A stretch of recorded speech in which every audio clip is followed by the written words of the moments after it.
Бір сөз айтсаң жақсыға аталы сөзге тоқтайды, бір сөз айтсаң жаманға өмірінде ұқпайды. Шешенің сөзі шын асыл, қап түбінде жатпайды деген шаңқытты. Бүгін ұлтын сүйер ұлағатты елдің ұрпағы үшін айтулы мереке. Өйткені шешендік өнерді жаңаша үлгіде жаңғыртып, жандандырып жүрген Ділмар үйірмесіне 5 жыл.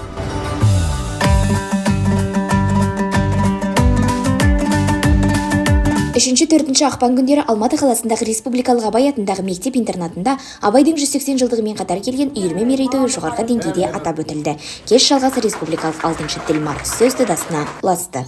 15 республикалық шешендік сайыс, бір облыстық 8 аудандық шешендік сайыс өткізді. Осы шешендік сайыстарға жалпы саны 1000-ға жуық жас өрен қатысып, өзінің сөйлеу шеберлігін дамытты. Мерейтой қарсаңында қонақтарға арналған шағын көрме ұйымдастырылды. Асылтас қоғамдық қорының қолдауымен жарық көрген Ділмарлар дүбірі кітабының тұсауы кесілді. Үйірме шәкірттері қойылым қойып, су жаңа кітапқа енген өлеңдері мен шығармаларын оқыды. Клуб мүшелері өнеріне тәнті болған қадірлі қонақтар еліміздің ертеңі болар ұлағатты ұрпақ барына шын қуандық дейді.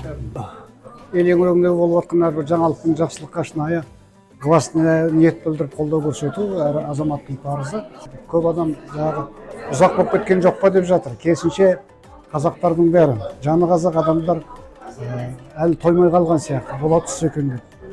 Бүгінгі осындай жастардың өсіп келе жатқанын көріп адам сүйінеді.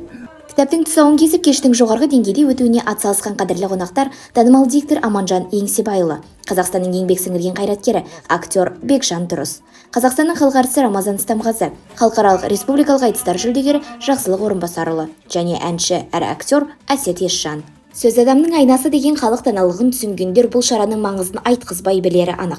Бабалар аманатын жалғайтын ел ертеңі бүгінгі ерлердің қолында, ендеше қай қашанда рухымыз биік, ұлттық құндылықтарға деген құрметіміз елеулі болсын.